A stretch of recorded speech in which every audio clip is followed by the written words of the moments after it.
A couple of nights ago, I decided to write a speech on the topic of free will. But why did I choose this topic? I know it's because I wanted to write about something that I had been studying for a while, but why that topic in particularly? What motivated me to write a speech in the first place?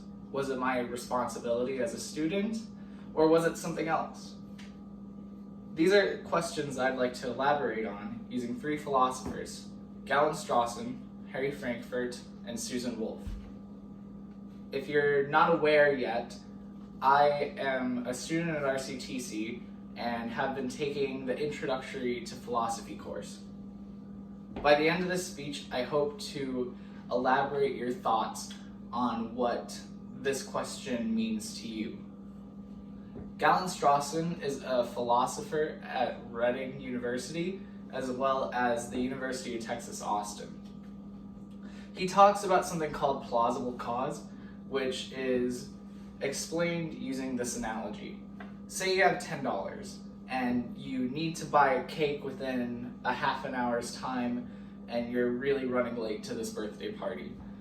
But at the front of the bakery, there's someone that's collecting money for donations to a local charity.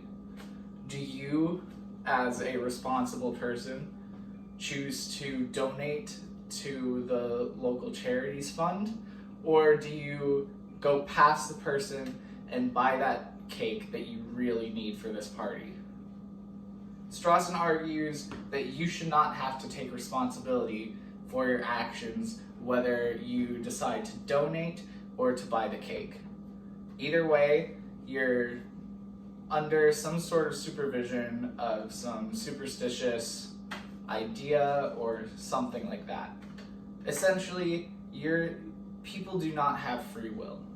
This is something called determinism, and Strawson is a big believer in it. There's another principle that Strawson talks about called the transfer principle that most people use to refute a lot of his claims. They usually use the story of Jones versus Smith to argue against him on this. Say Jones kills Smith. Jones had been talking about killing Smith for some time now, including, but not limited to, Smith's face. Now, a lawyer would argue that many people hated Smith, but no one acted on it except for Jones. So should Jones go to prison because he told and made sure that everyone knew that he wanted to kill Smith? Strawson argues no, that he shouldn't, because it was just in his very nature that he was going to kill Smith. Now, Strawson argues for hard determinism, but there are other philosophers out there that argue that not everything is deterministic. For instance, Harry Frankfurt, a philosopher at the Princeton University that specifies in ethics, moral psychology, and political psychology. Frankfurt argues that free will is based on desire. He classifies certain creatures between moral agents and wantons. Wantons can only have primary desires, or things such as, I am hungry, so I'm going to eat this cheesecake. Whereas moral agents can have secondary desires, like, I am hungry, so I want to eat this cheesecake, but I'm not going to because I'm looking after my weight. Many creatures, mostly animals, but some humans, are wantons. For instance, addicts.